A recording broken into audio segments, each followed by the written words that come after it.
ನಿನ್ನೆಯಷ್ಟೇ ರೇಣುಕಾಚಾರ್ಯರು ಹಿರೇತನ ಮಾಡಿ ನೇತೃತ್ವ ವಹಿಸಿ ಪ್ಯಾಲೇಸ್ ಗ್ರೌಂಡ್ನಲ್ಲಿ 10 ಜಿಲ್ಲೆಗಳಿಂದ ಬಂದಿದ್ದ ಲಿಂಗಾಯತ ಮುಖಂಡರುಗಳದೊಂದು ಸಭೆ ಮಾಡಿದ್ರು. ವೇದಿಕೆಯ ಮೇಲೆ ಒಂದು 100 ಜನ ಇದ್ದರು. ಕೆಲವು ಸ್ವಾಮೀಜಿಗಳು ಕೂಡ ಇದ್ದರು. ಸಭೆಯಲ್ಲಿ ನಿರ್ಣಯ ಕೈಗೊಳ್ಳಲಾಯಿತು. ದಾವಣಗೆರೆಯಲ್ಲಿ 5 ಲಕ್ಷ ಜನರನ್ನು ಸೇರಿಸಿ ಒಂದು ಸಮಾವೇಶ ಮಾಡೋಣ ಅಂತ. ಸಮಾವೇಶ ಸುಮ್ಮನೆ ಅಲ್ಲ. ರಾಜಕೀಯ ಉದ್ದೇಶ ಏನು? ಲಿಂಗಾಯತ ಸಮುದಾಯ ಯಡಿಯೂರಪ್ಪನವ್ರ ಜೊತೆ ವಿಜೇಂದ್ರರ ಜೊತೆ ಇದೆ ಅನ್ನುವ ಸಂದೇಶವನ್ನು ಕೊಡಬೇಕು ಅಂತ. ಸಂದೇಶ ಯಾರಿಗೆ ಕೊಡಬೇಕು? ಯಾರಿಗೆ ಹೋಗುತ್ತೋ ಬಿಡುತ್ತೋ. ವಿಶೇಷವಾಗಿ ದೆಹಲಿ ವರಿಷ್ಠರಿಗೆ ಕೊಡಬೇಕು, ಯತ್ನಾಳ್ ಆ್ಯಂಡ್ ಟೀಮಿಗೆ ಕೊಡಬೇಕು.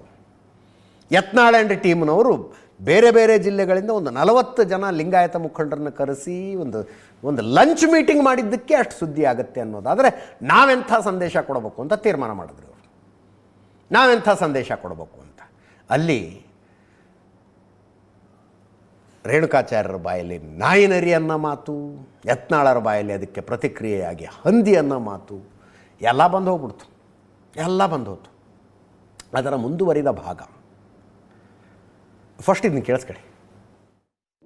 ಏಪ್ರಿಲ್ ತಿಂಗಳಲ್ಲಿ ದೊಡ್ಡ ರಾಜ್ಯ ಮಟ್ಟದ 5 ನಾವೇನು ವೀರೇಶ್ವರು ಕಡಿಮೆ ಇದೀವ, ಮೊದಲ ಸ್ಥಾನದಲ್ಲಿದ್ದೀವಿ.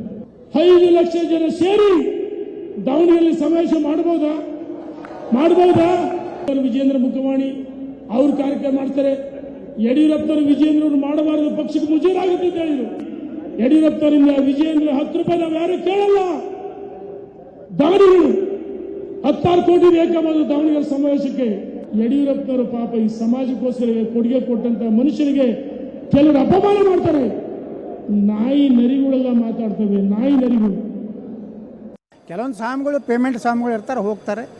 ಅವ್ರ ಬಗ್ಗೆ ಏನು ಭಾಳ ಆ ಪೇಮೆಂಟ್ ಸ್ವಾಮಿಗಳು ಬಗ್ಗೆ ನಾವು ತೆರಿಗೆ ಕೆಡಿಸೋದಿಲ್ಲ. ಅವರಿಗೆ ಹತಾಶೆ ಆಗ್ಯಾರ. ಮೊನ್ನೆ ನಾವು ಏನೋ ಒಂದು ವೀರಶೈವ ಲಿಂಗಾಯತರ ಸಭೆ ಮಾಡಿದೀವಲ್ಲ, ಅವ್ರಿಗೆ ಭಯ ಬಂದ್ಬಿಡ್ತು. ಅಯ್ಯೋ, ವೀರಶೈವ ಲಿಂಗಾಯತರು ನಮ್ಮಿಂದ ದೂರ ಆಗ್ಯಾರ. ಈಗದು ವೀರಶೈವ ಲಿಂಗಾಯತರದ್ದು ಮಾಡಲಿ, ಅವರು 10 ದಿವಸನಾಗ ಅದರ 10 ಪಟ್ಟು ಮಾಡ್ತಾರೆ. ನಮ್ಮ ಶಕ್ತಿ ಪ್ರದರ್ಶನ ಮಾಡೇ ಬಿಡಲಿ, ಈ ರಾಜ್ಯದಾಗ ಆಗಿಬಿಡಲಿ. ನಾವು ದಾವಣಗೆರೆಯಲ್ಲಿ ಮೇ 15 ದೊಡ್ಡ ಐತಿಹಾಸಿಕ ಸಮಾವೇಶನ ಮಾಡ್ತೀವಿ, ಮಹಾಸಂಗಮ ಮಾಡೇ ಮಾಡ್ತೀವಿ. ಇನ್ನು 15 ತಡ್ಕೊಳ್ರಿ. ಬಿಜಾಪುರ ಜಿಲ್ಲೆಯಲ್ಲೂ ವೀರಶೈವ ಲಿಂಗಾಯತರ ಮಹಾಸಂಗಮದ ಪೂರ್ವಭಾವಿ ಸಭೆಯನ್ನು ಕರೆದು ನಾವು ದಿನಾಂಕವನ್ನ ಬಿಜಾಪುರದಲ್ಲೇ ಘೋಷಣೆ ಮಾಡ್ತೀವಿ.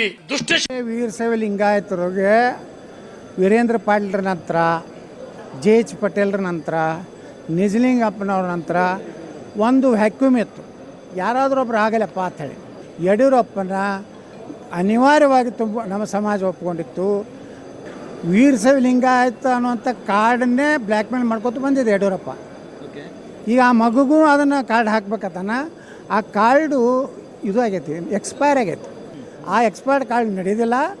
ಇವತ್ತು 2025 to 2035 ತನ ನನ್ನ ಕೈಗೆ ಆ ಕಾರ್ಡ್ ಇದೆ. ನಂದು ಚಾರ್ಜ್ ಆಗಿದೆ, ಫುಲ್ ಚಾರ್ಜ್ ಆಗಿದೆ. ಯಡಿಯೂರಪ್ಪನವ್ರ ಬ್ಲಾಕ್ ಮೇಲ್ ರಾಜಕಾರಣ ಯಾವತ್ತು ಜೀವನದಲ್ಲಿ ಮಾಡಿಲ್ಲ. ಹಿಂದೂ ಅಂತೀಯ ಟ್ರಂಪ್ ಕಾರ್ಡ್, ಕೆಲವು ಸರಿ ಉತ್ತರ ಕರ್ನಾಟಕ ಅಂತೀಯ, ಇನ್ನು ಕೆಲವು ಸರಿ ಪಂಚಮಶಾಲಿ ಅಂತ ಹೇಳ್ತೀಯ, ಇನ್ನು ಕೆಲವು ಬಾರಿ ಜಾತ್ಯತೀತವಾಗಿ ಅಂತ ಹೇಳ್ತೀಯ. ಇನ್ನು ಸ್ವಲ್ಪ ದಿವಸ ಹೋದ್ರೆ ತನ್ನ ಬಟ್ಟೆನ್ನ ತಾನೇ ಹರ್ಕೊಂಡು ದಾರಿಯಲ್ಲಿ ಬೀದಿಲಿ ಯಾವ ರೀತಿ ಓಡಾಡ್ತಾರೆ ಕೆಲವರು ಗೊತ್ತಲ್ಲ, ಅರೆ ಹುಚ್ಚರು. ಆ ರೀತಿ ನಿಜವಾಗ್ಲೂ ಅರೆ ಹುಚ್ಚರಾಗಿ ಓಡಾಡ್ತಾರೆ. ಸತ್ಯ ಇದು. ಇನ್ನ ಕರ್ಕೊಂಡೋಗಿ ಹುಚ್ಚರಾಸ್ತ್ರ ಸೇರಿಸಬೇಕಾಗತ್ತೆ. ನಿನ್ನ ಯಡಿಯೂರಪ್ಪನವರು ಪ್ರಸ್ತಾವಿತ ನಾಯಕ, ಎಲ್ಲ ಸಮಾಜಕ್ಕೆ ಸಾಮಾಜಿಕ ನ್ಯಾಯ ಕೊಟ್ಟಂತರು.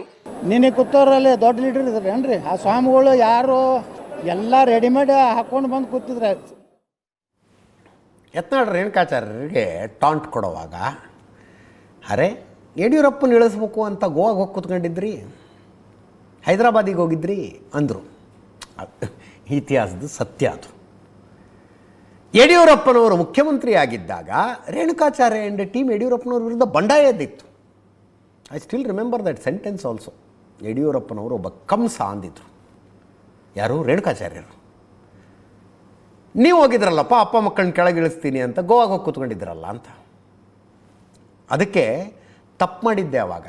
ಯಾರ್ಯಾರೋ ಕಿವಿ ಊದ್ಬಿಟ್ಟಿದ್ರು. ಆತ್ಮಾವಲೋಕನ ಮಾಡ್ಕೊಂಡೆ, ನನಗೆ ಬುದ್ಧಿ ಬಂತು, ನಿಮಗೂ ಬುದ್ಧಿ ಬರಲಿ ಅಂತ ರೇಣುಕಾಚಾರ್ಯರು. ಕೇಳಿಸ್ಕೊಳ್ಳಿ. ನಾ ದಾವಣಗೆರೆಯಲ್ಲಿ ಹೇಳೀನಿ, ಹಂದಿಗಳಿಗೆಲ್ಲ ಉತ್ತರ ಕೊಡೋದಲ್ಲತ್ತ. ನಾಯಿ ಭಾಳ ಶ್ರೇಷ್ಠ. ನಾಯಿ ವಿಶ್ವಾಸಕ್ಕೆ ಪ್ರಾಣಿ. ಅದಕ್ಕೆ ಸಿಂಡಿಕೇಟ್ ಬ್ಯಾಂಕ್ನವ್ರು ನಾಯಿ ಸಿಂಬಲ್ ಇಟ್ಟಿದ್ರು. ನಾಯಿ ಅಂತ ಯಾರಿಗೂ ಅನ್ನಬಾರ್ದು. ನನಗೆ ಕೇಳಿದ್ರೆ ನಾಯಿ ಅಂದರೆ ನಿಯತ್ತು, ವಿಶ್ವಾಸ. ಯಾರು ಅನ್ನ ಹಾಕಿರ್ತಾರೆ ಅವರಿಗೆ ನಿಯತ್ತು ನಿಂತಿರ್ತದೆ. ಈ ಹಂದಿಗಳು ಏನದಾವಲ್ಲ ಇವಕ್ಕೆ ಏನೂ ನಿಯತ್ತಿರೋದಿಲ್ಲ.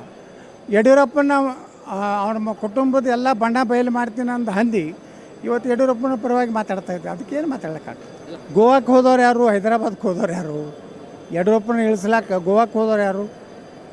ಚೆನ್ನೈಗೆ ಹೋದವ್ರು ಯಾರು? ಹೈದರಾಬಾದ್ಗೆ ಹೋದವ್ರು ಯಾರು? ಹಾಗಾದ್ರೆ ಅವರೇ ಇಳಿಸಿದವ್ರು ಯಾರು ಅನ್ನೋದು ಅಲ್ಲೇ ಉತ್ತರ ಐತಲ್ರಿ. ಅವ ಯತ್ನಾಳ್ ಇಳಿಸಲ್ಲ. ನನ್ನನ್ನು ಎತ್ಕಟ್ಟಿ ಸಿಟ್ಟು ಬರಂಗ್ ಮಾಡಿ ಕೆಲವರು ಆಟ ಆಡಕ್ಕೆ ಪ್ರಯತ್ನ ಮಾಡಿದ್ರು.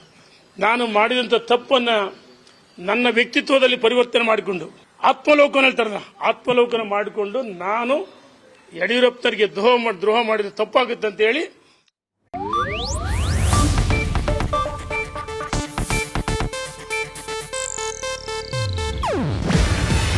ಇದು ಏಷ್ಯಾನೆಟ್ ನ್ಯೂಸ್ ನೆಟ್ವರ್ಕ್ ಪ್ರಸ್ತುತಿ. ನೀವು ನೋಡ್ತಿದ್ದೀರಾ ಏಷ್ಯಾನೆಟ್ ಸುವರ್ಣ ನ್ಯೂಸ್.